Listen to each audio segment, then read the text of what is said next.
Brown. There's my book. First thing you see on this recording is me touting a book. Don't worry about the book. If you do happen to visit addcrusher.com, there's a free ebook there for you if you want to. This is 5 things we're doing every day that make our ADHD worse. And trust me, we're doing them all. All of us, we're all doing them all. Okay. So it might be a handy little ebook to get, and you can get that at addcrusher.com. So here's what we're going to cover this evening. Excuse me. I'm going to share 3 immutable truths about procrastination. I'm going to talk a little bit about what procrastination is and is not. I'll cover some of the not so obvious costs of procrastination, which is important to know. Whenever something's affecting us, it's important to know the costs, whether that's poor time management or poor prioritization or being overwhelmed. It's good to know the cost. And I'm going to share some surprising science. I've mined all the most recent research on procrastination for the last 5 to 10 years. And then I'm going to share some simple solutions that involve identifying a barrier to action and then a mindset shift that can help you take down that barrier. I'll share a couple of quick wins before we get into Q&A also. And stick around, I'm going to share a little freebie that helps you sort of hack your workspace. And I'm going to be talking later about the importance of a clean and clear and functional workspace, especially for us ADDers. So let's start with 3 immutable truths about procrastination. The first one is everyone procrastinates, even Oprah. And Oprah is not lazy. She's a highly accomplished human being, and I'm going to come back to this because she actually talks about what has her procrastinating the most. Neither are you guys lazy. We'll talk about that more a little bit.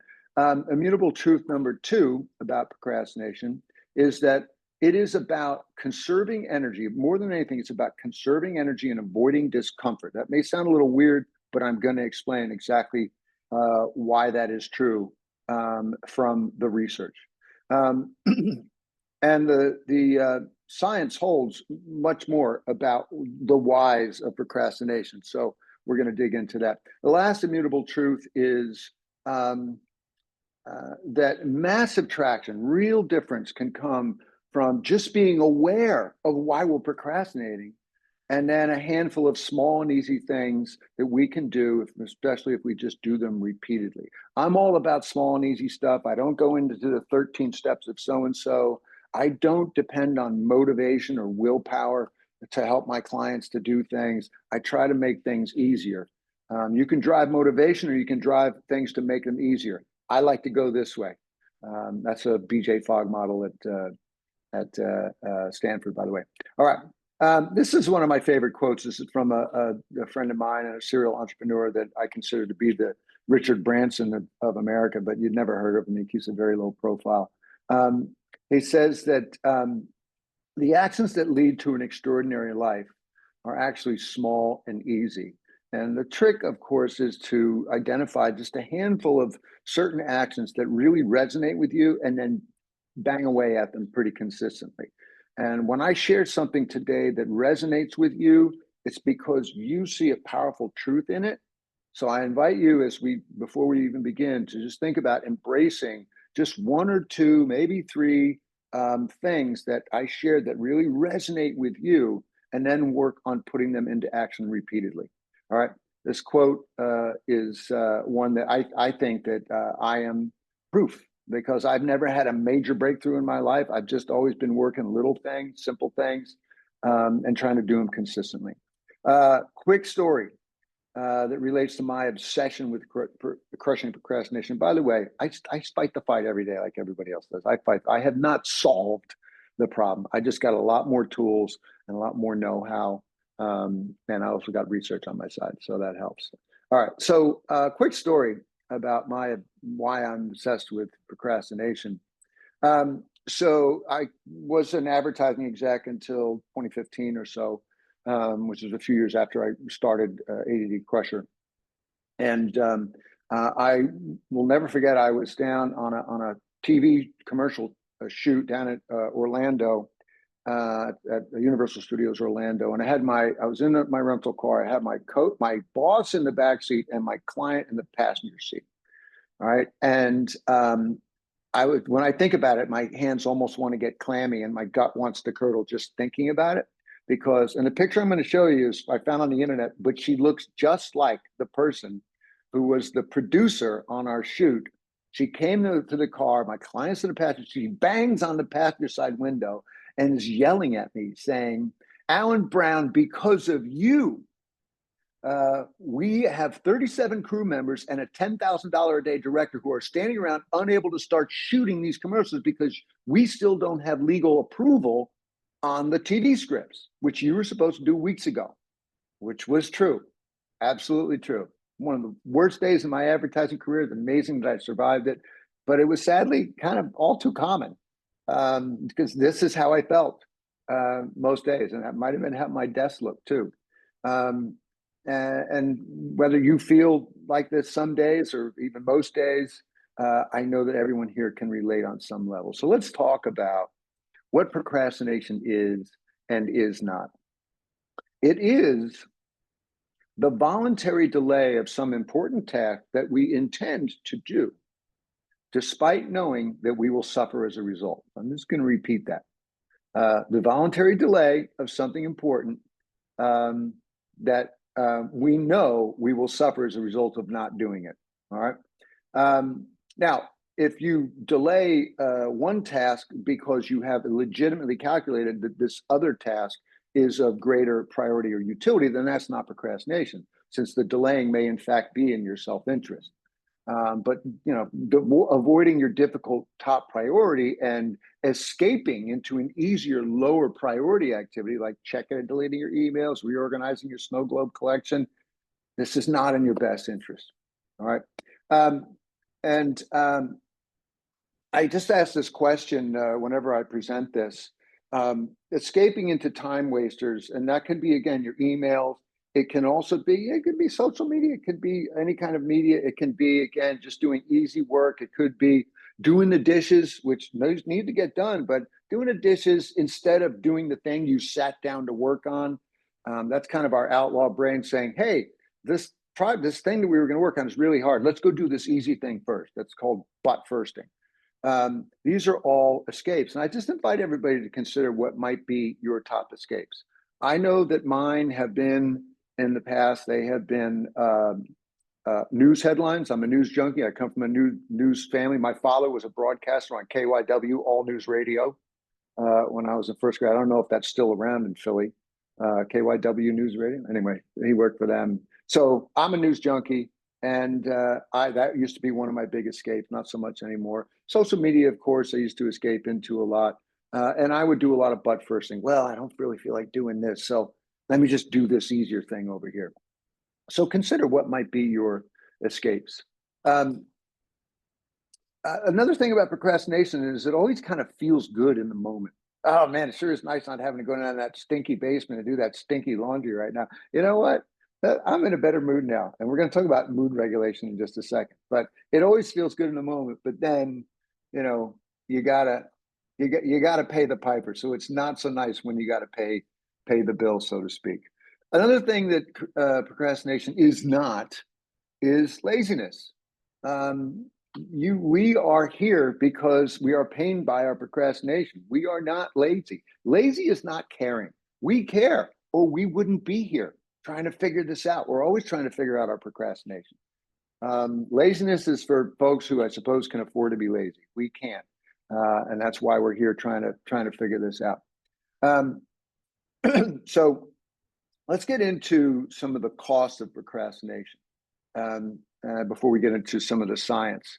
I'm glad that this doorbell is ringing in live. That's great. Folks are coming in, and you'll forgive this little pop-up. This is I track my time. So I know what I'm doing at the end of the year and not doing enough of. So let's talk about some of the costs of procrastination. It's helpful to be fully aware of the costs of it. So some of the more obvious costs, visible costs, a never-ending to-do list, right? A to-do list never get shorter. They just get longer.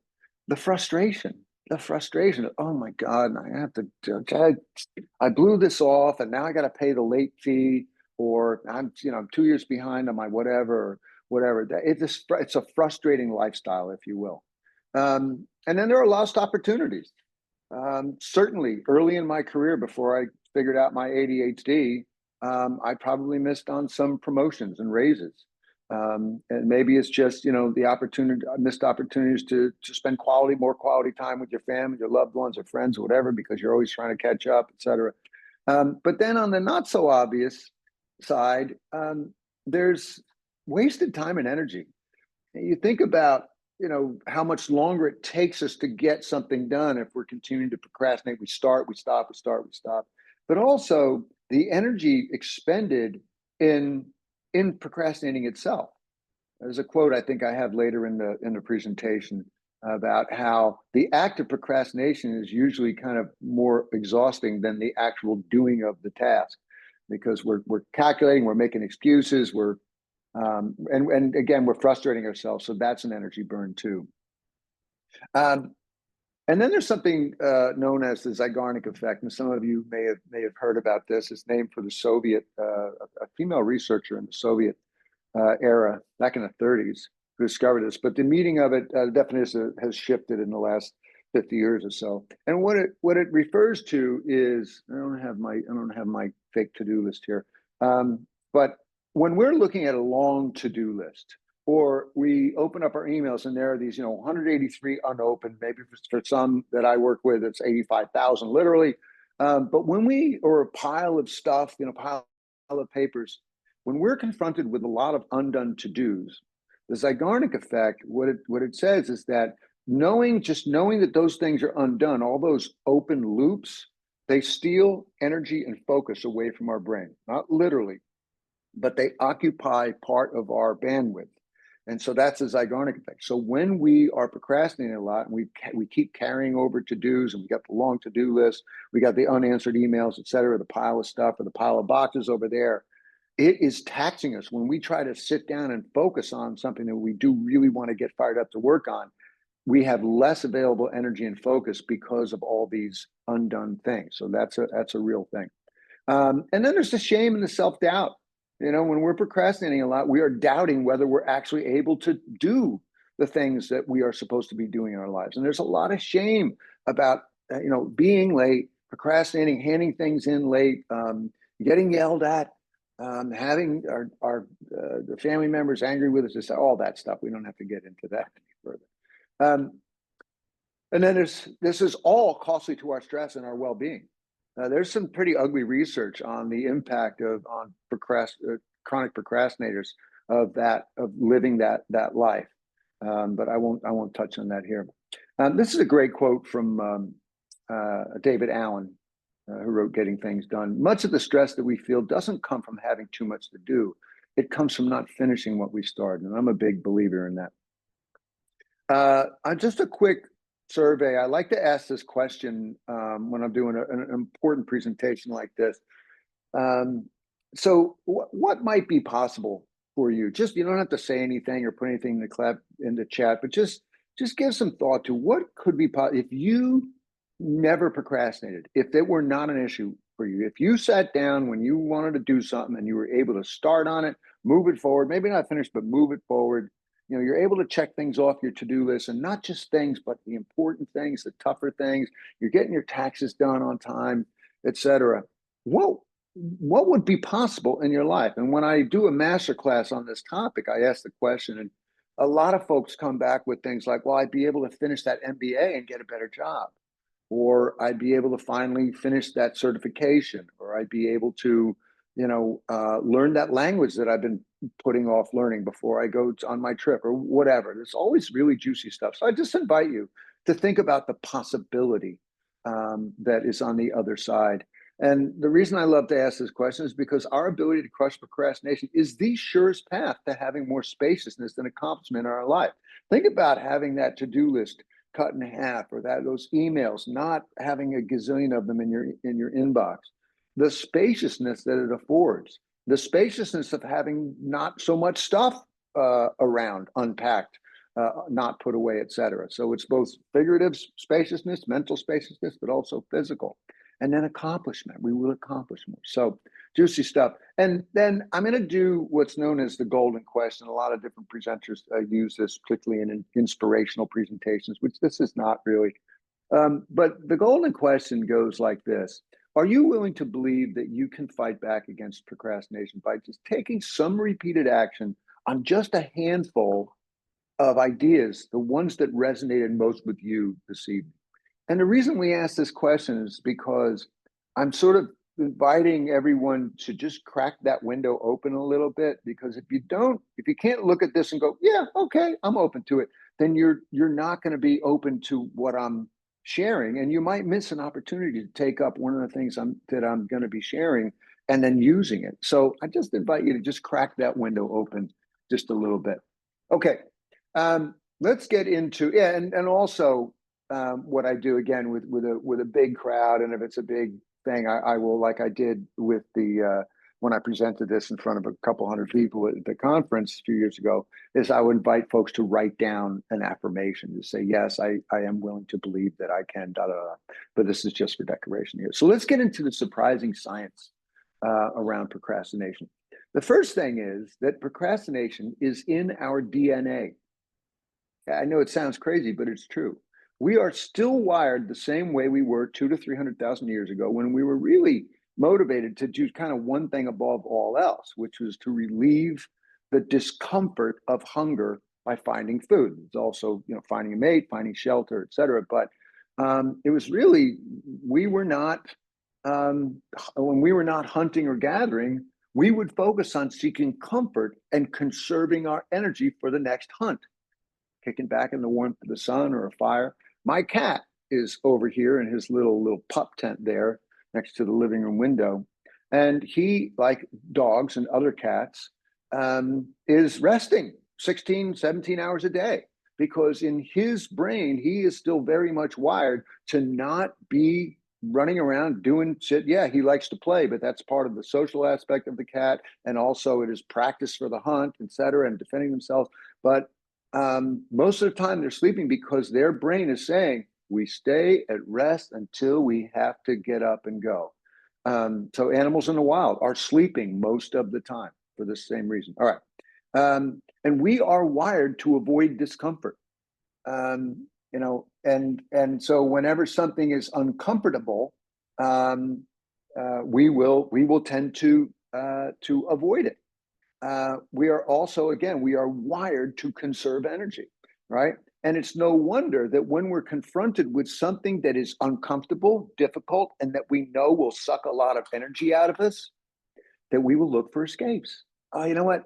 I tell you, I'm just going to check my emails again. And let me just check the headlines. Before I do this, I'm going to check my headlines, et cetera, et cetera. Or I'm just not going to do this. I'm going to find an excuse not to do this, and I'm going to go do something else, et cetera. So it's no wonder that we look for escapes to avoid uncomfortable work, or the expenditure of energy, or the perceived expenditure of energy. All right. Here's another one. What?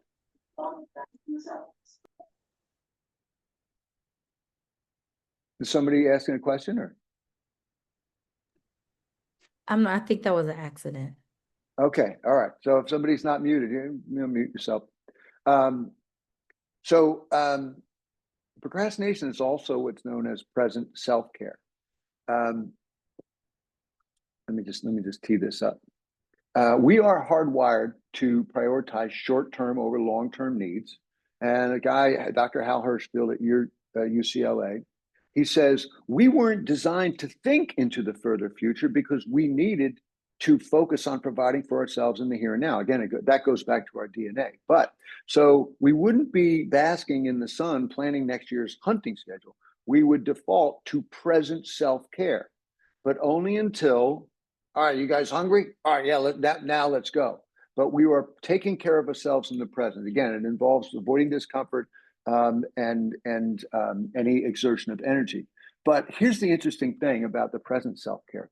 Hershfield's research shows so that, and again, we're near-term focused, and we default to acting on behalf of our present self. So Hershfield's research even suggests that we tend to view our future self as a stranger. When we leave a task, here's our present self, here's time. When we leave a task for our future self, it is as if, per the brain imaging that Hirschfield did, it's as if we are handing it off to another person. Isn't that wild? That, and you think about it. Yeah, no, I'm gonna do the laundry later, or I'm gonna work on the project next week. Right there, boom, we get some relief. We are taking care of present self. Present self don't want to. Future self will handle that, but we don't think about the welfare of future self until it's the 11th hour, and then we go, "Why? What was I thinking? I can't believe I blew this. What am I? Why didn't I start earlier?" All right. So along these same lines, procrastination is also mood regulation. So the voluntary delaying of actions, despite it not being in our best interest, is often on behalf of short-term mood repair. And so what this means, so for instance, to avoid some of the negative feelings associated with a difficult or unpleasant task, stress, anxiety, fear of failure, etc. So think about the mood that you might get into when you think, "Oh man, I got to do cheese, I got to do the thing." That's a bad mood. That's a sour mood. That's kind of like the face that she's making here in the photo. And the moment that we say, "You know what? I can do that on Saturday." Boom, the bad mood is gone. The bad mood is gone. We've just relieved ourselves. We've just regulated our mood by making it a better mood by not having to deal with that ugly thing. So it's mood regulation. But beyond just mood, it's also about emotion. All right. The science tells us that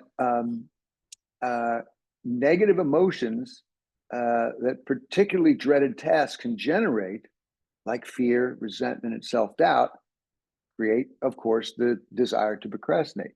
And what's important also here about the emotional aspect is that emotions like fear, resentment, self-doubt, they alter our brain chemistry. And so that becomes kind of a double whammy. It's one thing to be in a sort of a lousy mood and say, "Oh man, I really don't want to do this. You know what? I'll do it on Saturday." Boom, my mood is sort of elevated. But it's when we are really like resenting something bad, "I can't believe they're making me do this," or "this sucks," or whatever, the self-doubt, I'm gonna fail at this. This is gonna be terrible, or feel fear of some confrontation in the doing, et cetera, et cetera. That jacks up our cortisol. And our cortisol makes it more difficult to do the thinking required, because when cortisol is up, we get less oxygen to the frontal cortex, which is where we do our thinking. And then we're less able to do the thing that we know we're supposed to do. So that's why it's kind of a double whammy. And then the last little area here where the science supports is that procrastination is in our environment. At a previous conference, I shared a bunch of science on the impact of visual clutter and physical clutter. And in the same way as the Zeigarnik effect steals attention and energy from our brain, cluttered environments do too. A busy, messy environment actually makes it more difficult for us to stay focused and to rally our attention into a devoted effort. So, and again, I mentioned the Zeigarnik effect, so it's akin to that. But again, it's the same for visual clutter and also for a suboptimal workspace. I talked about the Zeigarnik, and it's also, again, ditto for suboptimal workspaces, where if we've got a very messy workspace, that is taxing our attention and our focus and our energy too. And I know everybody kind of knows this intuitively, but I invite everyone to consider how just sort of straightening out your desk a little bit and having even a slightly clearer space to work on can really help your focus and reduce your inclination to procrastinate. So again, I've got this little freebie that I'll give you the link to later that helps give you research-backed ways to optimize your workspace. All right, so let's get into some solutions. Okay, so you've had enough science, I hope. And I always say that crushing procrastination is really about three things. One is Let's just first identify the barrier to action. Why is it that I'm procrastinating? I'm going to take you through 6 examples of that. And then once we've identified, here's why I'm procrastinating on this, shifting our mindset. And we can do that with just a couple simple questions or a statement or just shifting the way we view something, which I'm going to share 6 ways to do that. The third level, I call it kind of the nuclear stage of procrastination crushing, is what I call brain hacks. This is where you really do alter your brain chemistry by doing some of these things. I'm just going to share a couple of them with you. Some of these barriers to action and these mindset shifts can do the same, but the brain hacks are a little bit more powerful. So let's get into 6 common barriers to action that have us procrastinating. The first one is perfectionism. Everybody, whether you're a diehard perfectionist or not, everybody battles perfectionism to some degree. And you know how it is. We are waiting for the perfect solution in our mind to arrive, or that silver bullet idea that, oh, that's how it's going to go, or this is how I can do it right. There's also that fear of doing it wrong. So I got to have it all figured out before I start. Otherwise, I just can't start it, kind of thing. Another is temporal discounting. I mentioned this before when I talked about present self and future self. When something is further out into the future, like the 32-year-old saving for retirement, it's like, I got plenty of time. I don't need to start saving now. Versus the 54-year-old, holy crap, I better get busy. Or for that matter, the project at work that's due in 3 weeks, I got time. Or the taxes, I got time.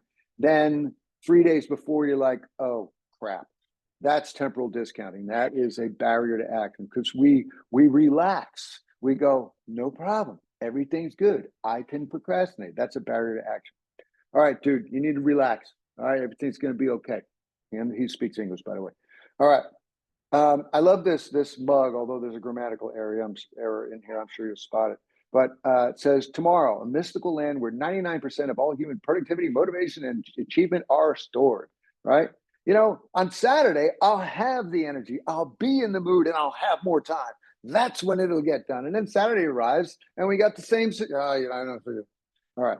Another one is irrational avoidance. This can come in a lot of different forms. I'll just give a couple of examples. Needless to say, it's anything that's irrational. But the big one is we look at a project or a to-do, and we see it as just kind of this dark cloud. It's just this dark, ugly cloud. And when we think about it, we go, oh, that's gnarly. I don't want to deal with that. And how often is it that we actually start something and we do something, and then we go, that wasn't that bad. That wasn't that bad. Sometimes it is that bad. But so often we just get irrational. Oh, it's going to be horrible. We look at the dark cloud, but actually, if we walk up to the dark cloud, we go, oh, I see. It's actually just three things I got to do or whatever. So that's one. Another one is, and this is the one that got me in that little anecdote about how I was on the shoot and they had to hold up production because I hadn't handed in the scripts for approval at the legal department. I delayed a couple of days when I was supposed to put them in. And then every day after that, I started feeling worse and worse about how I started to fear more and more how I would get yelled at by the legal department. And I'm very, because of my childhood, there was abuse from an alcoholic father. I'm very sensitive to criticism or getting yelled at. So I was avoiding getting yelled at. Of course, I ended up getting the ultimate yelled at with banging on my window with my client here and my boss there. But that was the reason that I procrastinated on that. I had this irrational fear that I was going to get yelled at, which would not have been the case. I might have said, Alan, you really should have put these in earlier. I said, I could say, I'm sorry, or whatever. The last one I'll give, the last example is an extreme example, and you might think this is crazy, but it's there somewhere in all of us, I think. And that is the irrational belief that if I just ignore it long enough, maybe it'll go away. Oh, Angela loved that one. Maybe it'll just go away. And I did try this a few times. I tried it once with parking tickets in Jersey City. Didn't go away. And that cost me $10,000. And I was a drug addict at the time. So it was a little tough to come up with $10,000 for somebody else. You know what I'm saying? Anyway, that's another story. All right. Here's a big one. Where do I start? Especially when it comes to big, complex projects and tasks. I don't even know where to start. So you know what? I, I'm not going to start. I'll start when I have it that, when I know where to start or whatever. That's a classic. Here's one that I love. Some of you have heard of Jeff Copper. He's an attention coach, ADHD coach. He speaks every year at the conferences. He's a dear colleague and dear friend. He taught me this one, which is it's hard. Sometimes we procrastinate because it's hard. This thing is hard, right? And we talk about the outlaw brain and we talk about us avoiding discomfort. And by the way, all these things can overlap. Perfectionism involves something being hard. Where do I start? It can be hard to know where to start. So, but some things are just hard because of the nature of them. So, an example for me is I'll notice that something in my planner is getting carried over to the next day, a few days. And I'll go, oh, that's right. It's because it involves technology. I suck at tech. I hate tech. I can never figure it out. And so that's why. That's why it's hard. So now I know I need to get so-and-so's help to explain, or I need to go do a little research or whatever. But there are always things that are just very hard for us that we can't understand. Well, I should be able to do it. Why can't I do it? And sometimes we just need to realize that things are just hard. The last one is, I'm going to give you one more barrier to action that doesn't make it into this chart because it's a universal. But the last one here is indifference. What do I mean by that? Things that are boring, things that are mundane, doing the dishes, I mean, some people get stoked about doing the dishes, but, doing the laundry, things that, they don't have the urgency, they don't have any interest for us really. And so we're just like, I don't know, I just can't get fired up about it. So, so we keep blowing it off, and then we end up with the big pile of dishes or the 4 days of laundry or whatever, and then we have to throw ourselves into action. So this is a very common one. It's just not interesting. The one more that I want to mention is energy. We don't have energy. I'm more likely to procrastinate if I'm down with the flu, or if I didn't sleep last night, or if I'm eating crappy food, which I don't do that anymore. But when I used to snack on crap, I would be like, wow, I don't have any energy. That's like license to procrastinate. So I mention this because, again, it goes across all this stuff. It makes all of these barriers to action worse if we're not attending to diet, sleep, exercise, and managing our energy. I'll just leave it at that. That's a whole presentation right there. So let's now talk about some simple mindset shifts that can help us hurdle these barriers. All right. So perfectionism, where we are thinking, well, I got to figure it all out first. I got to have the silver bullet solution or whatever, or I got to think it through just right because I don't want to. So I'm going to say a bad word, but you guys are from Philly. And by the way, I lived in Philly in kindergarten, first grade, and that's where I learned all my four-letter words. I'm serious. Hanging around with a kid named Jimmy. And then we moved to Jersey, and that's where I learned to put my four-letter words into longer words. So they were a little bit more creative over in Newark. But anyway, so I'm going to drop an S-bomb on you. But the mindset shift here is I got to figure it all out, or I got to have it just right, to shitty first draft. Shitty first draft, especially if you're writing. Shitty, just put some poop out there. Put the poop on the paper. And I love to, my way of saying it is just barf it out. I remind myself to do this all the time. You don't have to be a unicorn to barf rainbows, by the way. You can barf a rainbow of beautiful crap onto a piece of paper and go, all right, now I can see, the different parts or whatever. And now at least I got an outline of some sort. But anytime you are procrastinating due to any level of perfectionism, please consider a shitty first draft. Temporal discounting, which is all about present self-care. Present self doesn't want to do this. Future self will take care of it later, like handing it off to a stranger. Future self, I keep looking over to my right because you guys are over here. Let me put you guys up here so I can look at you up here. So temporal discounting. I got to take care of me here and the now. Not going to worry about me in the future. Well, the research tells us that the more we think about the dilemma our future self will face, the more our present self will act in the interest of future self. All right, that's in the research. So we want to engage in future self-care. It's funny, I was just coaching group of coaches earlier today. I've got one mastermind that meets every Thursday. It was right before this. And we were talking about something that needs to happen down the road and how they can't kind of get engaged. And so I talked about this research and how if we can just pause and think about, all right, what's going to happen 3 days before? What am I going to be doing? I'm going to be cursing myself. I'm going to be saying, why didn't I? I'm going to be miserable. And then I'm going to be working until 11 o'clock the night before, whatever that scenario is for you. And I'm going to end up with a product that's not, I was actually also talking in that mastermind today about how I am working hard and thinking about I'm working hard at finishing the PowerPoint for the presentation I'll be giving in Kansas City in a few weeks. Because what I do is I have a list of what will go wrong on my folder for my presentation.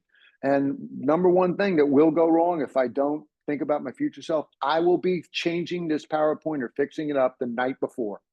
I will be fixing the builds on the thing the morning of the presentation, or maybe even up on the stage. I'll be going, oh, let me quick, just fix this. And I get a typo. I think about that, what will go wrong, and that helps me be fired up in the present to work on it. So future self-care, think about it.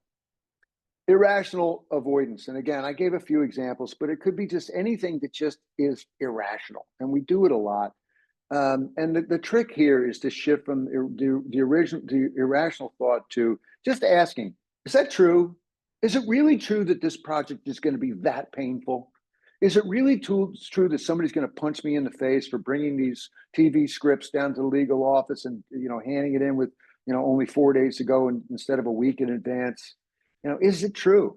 And one of the things that our outlaw brain does is it will help you construct that worst case irrational scenario to give you an excuse to not have to engage in any of the discomfort of doing that thing. And that's a little magic trick our outlaw brain plays. So ask, is it really going to be that difficult? Is it going to be, am I going to be falling on the floor, grabbing my stomach with illness? Will it be that hard? No. So where to start? Classic barrier to action. I don't know where to start, so I don't start. Well, this is the mantra I use every day. Start tiny anywhere. And you've heard some version of this, how do you eat an elephant one bite at a time, which I don't know, I think that's kind of lame. But start tiny anywhere to me has some dimension to it. One, just start, right? Two, start tiny. You don't have to, bite off a big chunk. Just start. And the tinier you start, the easier it will be to start, right? The lower the barrier to starting when you make it all. And I'll give you an and then start anywhere. It doesn't matter where you start. Be imperfect with it. So my personal example of this, I write. Most of what I do is I write for a living, and I'm a super ADD. It is just the hardest thing I do. I'm glad I do it for a living. I get such reward for the presentations that I give and the feedback that I get and coaching people, et cetera. But it's freaking hard. So what I do is when my outlaw brain says, Alan, this is going to be a bear. Why don't we do this tomorrow when you've had a little bit more sleep tomorrow, whatever. And I'll just go, you know what? I'm just going to start tiny anywhere. And what constitutes starting for writing for me is I open my laptop. Alan, just open your laptop. Can you do that? Yeah, I can open my laptop. I open a laptop. All right, Alan, can you go to the document where you're doing the writing? All right, I'll open the document. I go open the document. I go, okay, can you go scroll to the part of the document where you left off writing or where you need to start writing? All right, okay. And I play this little game with myself of just starting tiny anywhere. But what happens is now I'm sitting there with my fingers on the keyboard and I'm looking at the thing. What am I going to do now? Not keep going? And the research tells us that once we have started, even for 10 seconds, that we will be likely to continue to move forward. So that's how I do it. And I'm pretty productive. I'm a slow writer, but I'm a pretty prolific writer. All right. So that's how we get over the I don't know where to start. So here's it's hard. Man, it's so hard.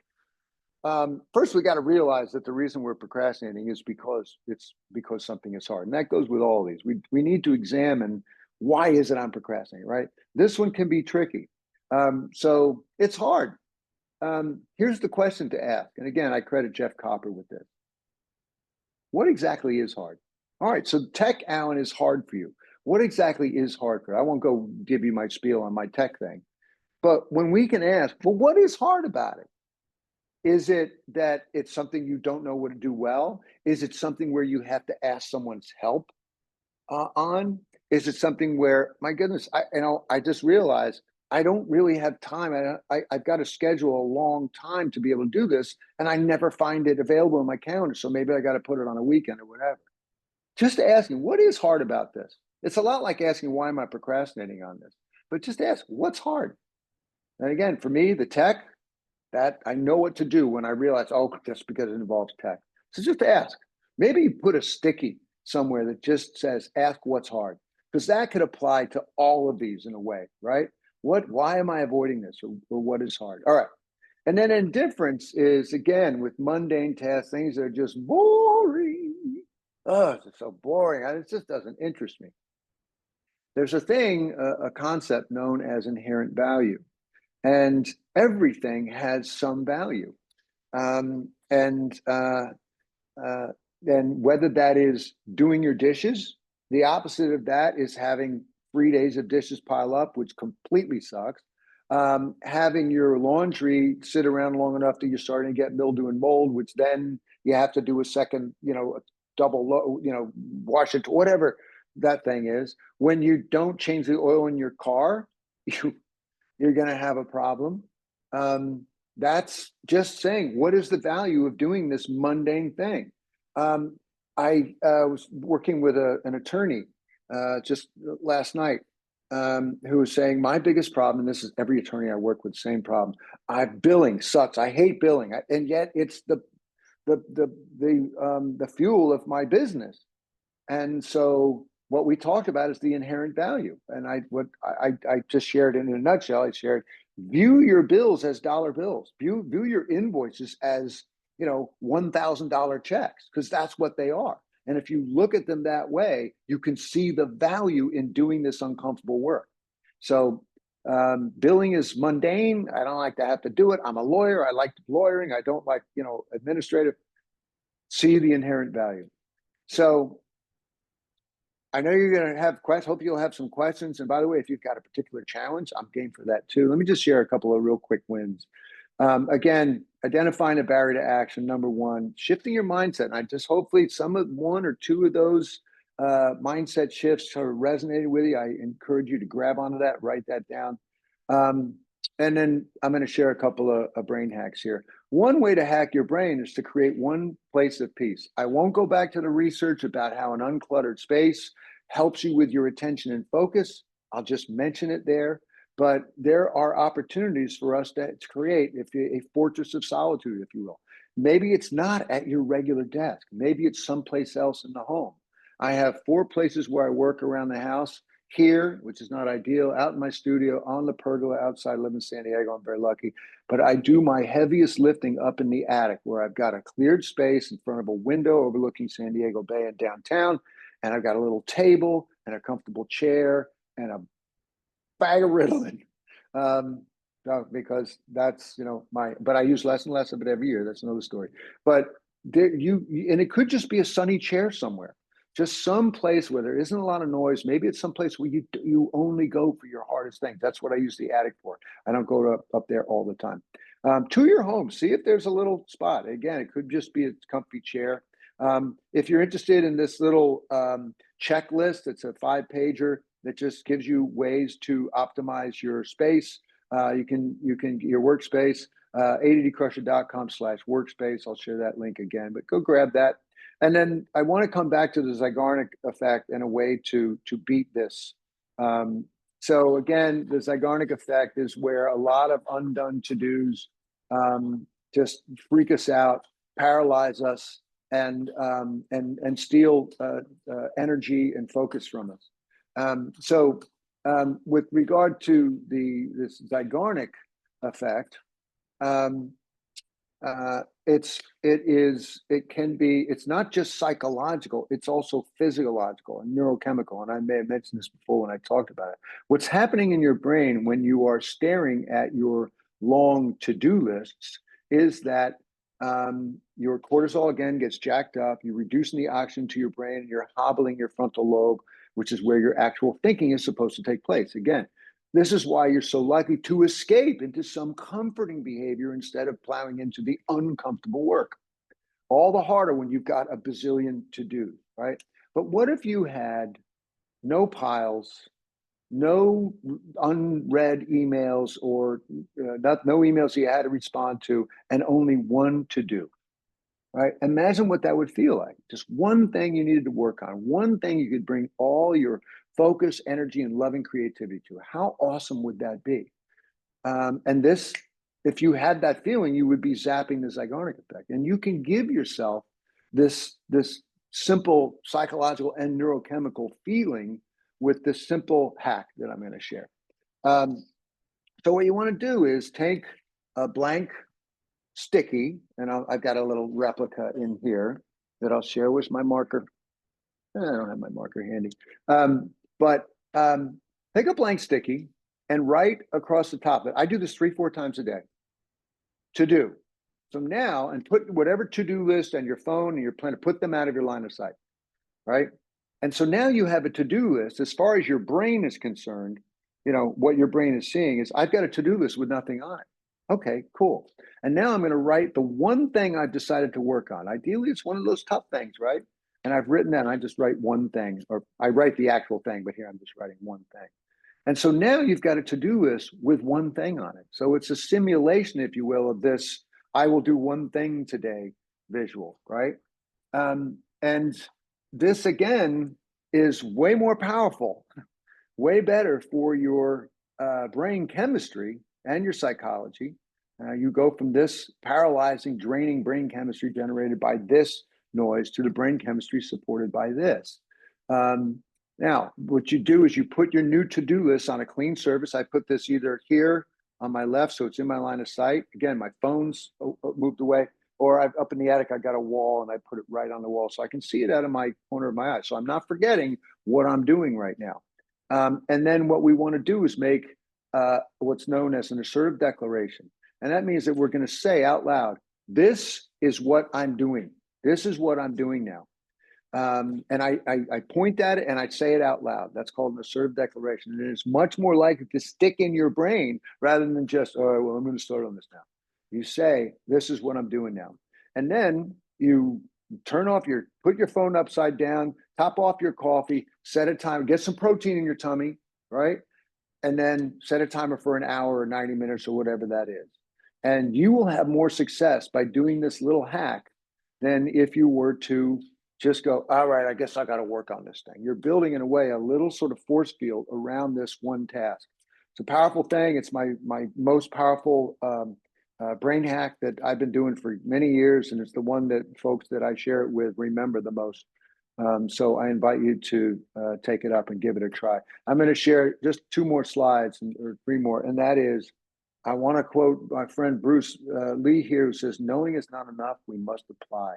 Willing is not enough, we must do. So again, I'm going to take you back to what I said earlier, which is, hopefully you've taken some notes here, and hopefully just a few things have resonated with you in particular. And I want you to forget all the other ones. Seriously, forget all the other ones, because if I've shared 6 mindset shifts plus some other stuff, you're not going to do any of them if you're going to try to do all of them. It's not going to happen. I invite you to take 1 or 2 of the ones that really resonated, write those down right now, put them on a sticky so that you see them tomorrow or later tonight, and just try to make a plan, put something in your calendar that says, try that thing, try that it's hard thing, or try the whatever thing.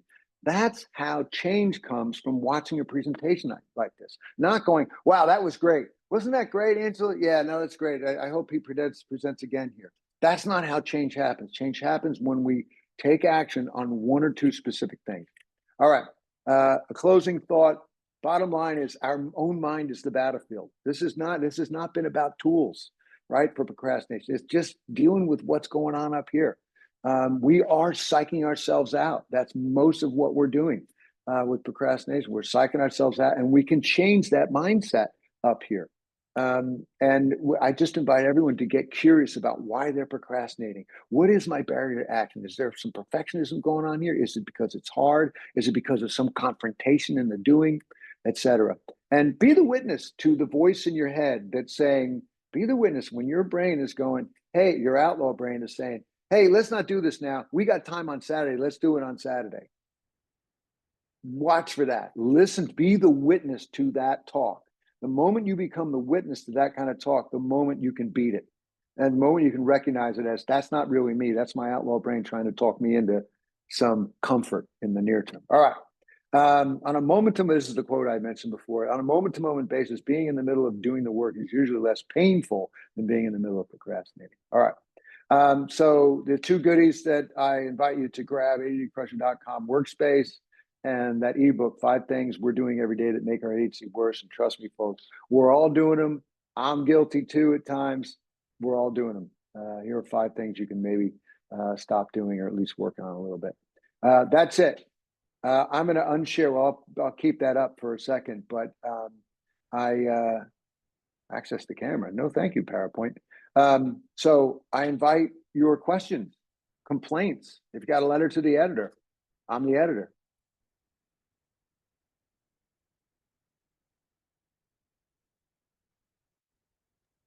We had the advanced question about basically teens, angry, super resistant teenagers. How do we get them to do this?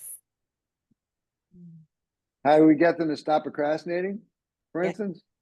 Well, that's a big one. But you know, I think one of the biggest things that can help a young person with procrastination is just helping them understand it.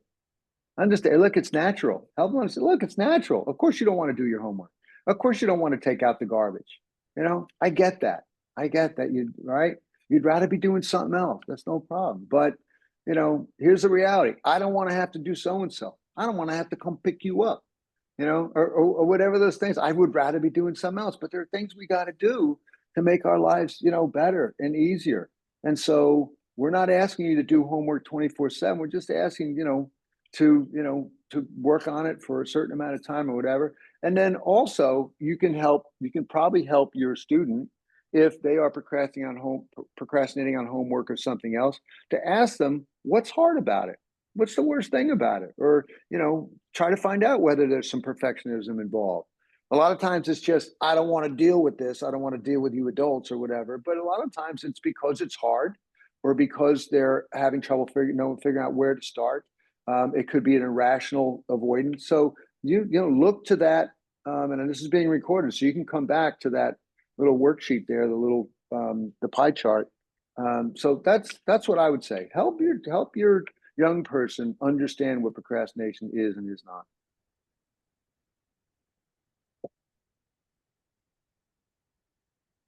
So I have a question. Yes, sir. See if I can pull it back up. I had it written down. Does science say that mental decluttering, i.e. brain dumping, or actual physical decluttering, does it lead to some type of subconscious belief, or is it something else? That's interesting. So I want to make it. I guess subconscious relief, brain dumping or physical decluttering. Is the benefit of that subconscious? You know what? I've never heard the two things mentioned together, and I think there's something really smart about that. First of all, let's just reiterate that decluttering your space, the less visual noise there is, the less stuff there is around, the more you can sort of see sky, the more you can see a white space or a monochromatic space. Just any visual noise. You're not going to eliminate it all, but when you can reduce it, you definitely improve your ability to attend to something and stay focused on it. There's no two ways about it. That's well researched. But the brain dump, it's kind of cool that you mentioned that, because I have like once a week I'm helping a client with the concept of, you've got too much going on in your brain and you're trying to figure out too much up here. That's clutter. That's mental clutter. Mm-hmm. And the way that we can get that mental clutter to stop being clutter and have it have some kind of order and make some sense is by doing a brain dump. And so that brain dump can be like, one of my colleagues who actually created my favorite my favorite planner. I've been using this for 10 years. It's called the Mona Planner. It's the most ADHD friendly planner I've ever found. I'm not an affiliate, but you can learn more at monaplanner.com. But she insists on a Sunday night brain dump. And she's even got a page in here, or used to, that says brain dump Sunday. And that's just like dumping all the stuff that's coming up in your week. That's one example. Another one is, though, is one of my coaches today is feeling kind of overwhelmed with all of the things that she needs to be doing with regard to these new clients that she's got. And she's got this new contract with a company to provide some coaching, et cetera. And there's this whole bunch of stuff going on, and she's sort of overwhelmed by it. So what we talked about was give yourself an hour on a Saturday sometime. I call that giving yourself the gift of time to just think, right? We don't figure this stuff on the fly. We can't be walking around with all this clutter and hope to have it. Well, I'm going to figure it out at some point as I'm walking down the street or while I'm doing my job. No, sometimes we got to sit down and dump it all onto a piece of paper or into a document so that we can what? We can see it. When we look up in our brain and try to see everything, we can only see like one or two things, and the rest of them are back here in the back of the room. But when we can put it all in one place, and we can start to move it around. We go, oh, this actually goes up with this one, and now I can organize them and go, okay, this stuff is not that important. That's not important. And I've been thinking about it a lot, but it's not that important. And then I can go, all right, what needs to get done first? What needs to get done second, et cetera. So, and there's a lot more to brain dumping that I won't go into, but thank you for asking this great question. Yeah, I was just curious about which part of the brain it was it the conscious part of the brain or the subconscious part of the brain that I'm getting the relief in?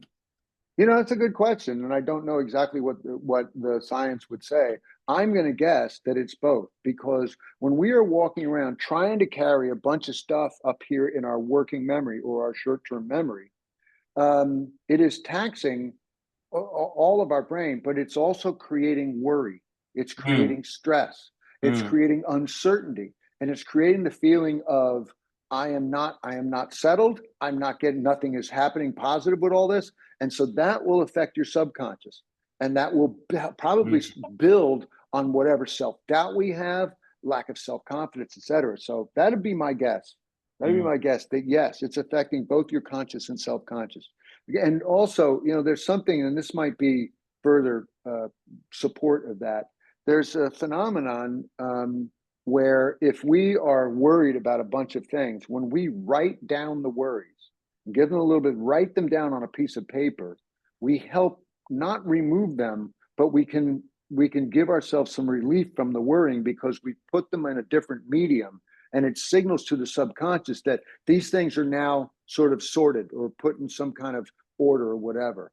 So there's research that says that if we are worried at night about things and it's keeping us up, write down the worries, write them down, put the pen down, try to go back to sleep. And then what you're doing is you're also telling your brain, I can worry about these tomorrow. So I think that's involves the subconscious. Would you agree? Yeah. One more question, if I may. Yeah. I think you mentioned psyching yourself out or psyching. Psyching ourselves out. Yeah. So if we do, is intentional self-psyching a good thing? You mean psyching ourselves up? Up or out? Well, here's what I meant by the psyching ourselves out. Think about perfectionism. We're sitting there and we're creating a narrative that's like, oh man, it's got to be perfect, blah, blah, blah. We're psyching ourselves out. When we do the irrational avoidance of, well, they're going to yell at me, somebody's going to punch me in the face if I go down the hall with this right now, blah, blah, blah, blah, blah. I'm psyching myself out. If I'm looking at this dark cloud of this thing, this imaginary horrible thing, and if I were to really look at it more rationally and go, wait a minute, it's not that big, I'm psyching myself out, and I'm being helped by my outlaw brain. Now, to psych oneself up, that's trickier. I'm not a big fan of that. Okay. I'm not a big fan of the psyching oneself up. It does tend to be near-term benefit. It's not a long-term benefit. And I mentioned very briefly, I think I mentioned here, the BJ Fogg behavioral model, which this is motivation and this is making it, and this is difficulty, or rather ease of doing. And so we can be highly motivated and do something that's really hard. And where they might meet will be above what's called the action curve, right? But if we're better off, rather than trying to psych ourselves up or create motivation, just make it easier. So I've got a guy in my men's group. I have a bunch of group coaching sessions. One of them is a men's group. And this guy ran the New York City Marathon last year, but now he's battling a little bit of depression and some other things. And so he hasn't been running. And so what we talked about today is, well, how can we make this easier? And I said, so today at 3:00, will you be able to put on your running stuff? And that's it. Would you be able to? Yeah, I could do that. Because he's been procrastinating on running for weeks and weeks. And I said, well, how about this? Would you be able, do you think, to walk out the door? Yeah, I could. Yeah, okay. Will you do that today? Just do that today. Just put your shorts on, go out and just walk outside. And if you could do that, can you walk around the block? Yeah, okay, yeah. So he's ready to get back into action. And then I asked him last question. If you happen to be walking and you felt like just jogging a little bit, would you do that? Yeah, I could do that. Okay, good. Because now you're running and you don't have to. That's what I did today. I only had about 20 minutes to exercise. I usually take 45 minutes to exercise, and I exercise almost every day. I didn't have a lot of time. And I'm also getting over a walking pneumonia that I picked up in Japan. And so I said, okay, I'm just going to go walk. And I walked down this very steep hill down here. And then I'm coming up the hill and I'd say, let me just jog up the hill. And that was it. And I broke a little sweat. I got a little cardio in, and it was only 20 minutes. I just made it easy. I'm just going to go outside and walk. I wasn't going to go do weights and the stationary cycle and all that. I hope that answers your question without overkill. All right. Erica and Noam have a question, or maybe it's just Noam. Yeah. Hi, no, I'm here. I'm curious, you mentioned the outlaw brain a bunch of times, and I'm not familiar with that idea. Could you maybe talk a little bit more about what that is and how? Yeah, thank you, and apologize for my not setting that up better. So I talked about the first scientific thing that I shared is that procrastination is in our DNA. We are wired to avoid discomfort and stay at rest. And we're also wired to just attend to near-term needs and not worry about our future self. That's our outlaw brain. It's our primitive brain. And our primitive brain was always looking to avoid discomfort. So our outlaw brain will avoid, for instance, having a difficult conversation with someone. But it will, on a more practical level, it will avoid difficult or perceived to be difficult work. This is the main reason our outlaw brain is, and listen to this, our outlaw brain, I call it a brain because it is part of our brain, but it's also smart.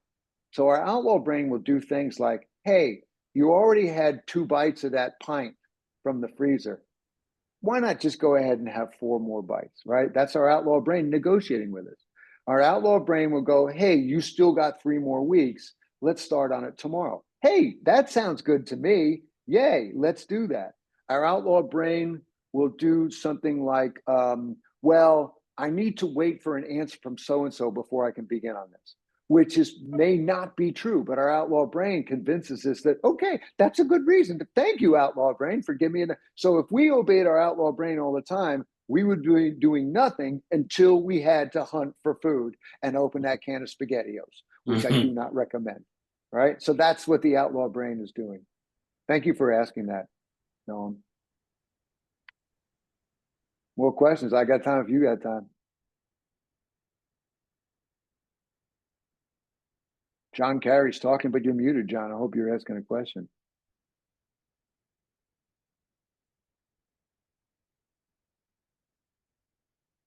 Looking for the mute button, the unmute button. All right. It's there somewhere. Anybody else while he's trying to find don't be bashful. Everybody here's got a question. It's just not everybody here wants to turn on the mic and go and ask it.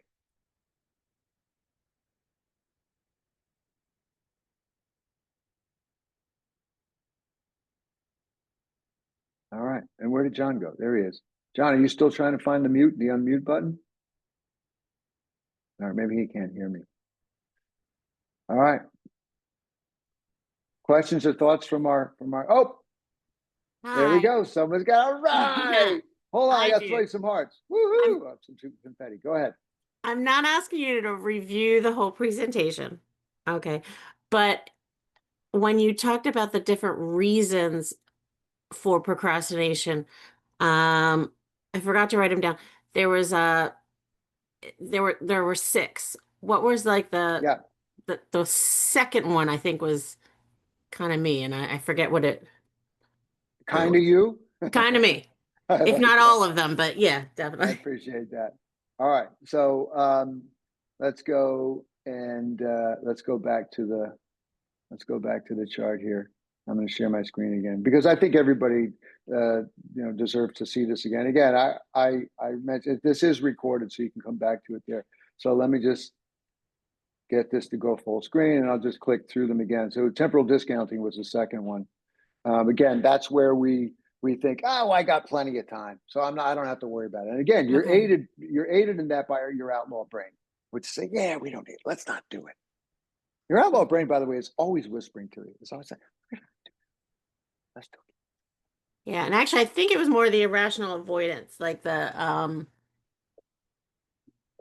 you had some really good examples Yeah. there. So one example is I'm worried about somebody being angry with me or having the confrontation. By the way, I forgot to mention that Oprah Winfrey, she says that the biggest reason she procrastinates, or she most often procrastinates, when she has to say no to someone. So she will procrastinate getting back to them, because you can imagine she's asked to do a lot of things by a lot of powerful and famous people. And she hates to say no, but she also realizes she only has so much time and energy in her day. And by the way, that's a mantra she has on her mirror. She reminds herself every morning, this day has only a finite amount of time and energy in this day. But she admits to procrastinating when I have to say no to somebody. And that was totally me. I hate confrontation.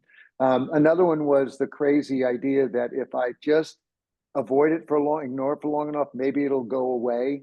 And then the more classic one, I think the more common one is, I'm looking at this, I'm imagining this project, and I'm imagining it as being hell. This is going to be hell. It's going to suck. And my outlaw brain is saying, yeah, it's going to suck. Let's not do that.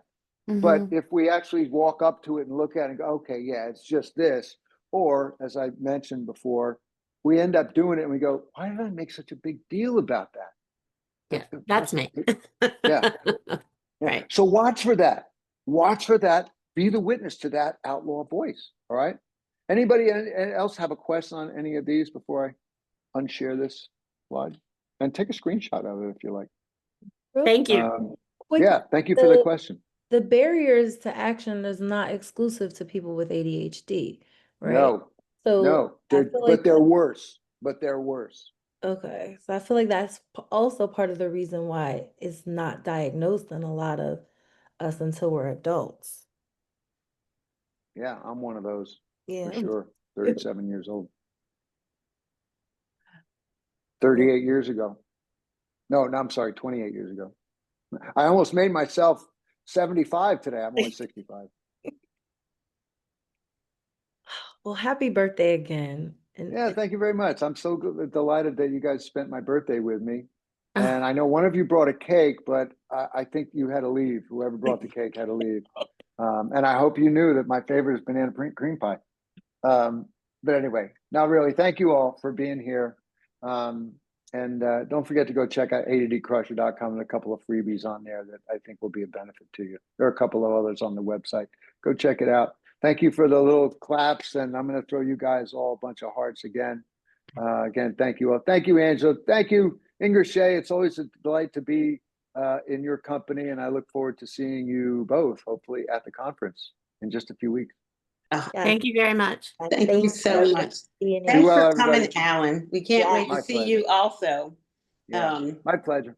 We're gonna Can't wait have to to see find you. some time to get together. Like Let's do it. actually spend the One of you said, let's do a cup of coffee. Yes. All right. Oh So, yeah, that's one of our things that we do as a fundraiser. So Ingrid Shea reminded me to put it in there, and I did. So I'm gonna Right, send a good. link to that with everyone, with the recording, and with a link to ADD crusher as well, for those of you that Well, sign. as I used to say back in Jersey, if you see me, throw an ashtray at me and we'll get together. All right. God bless you. All right. All Be right, well, take everybody. care.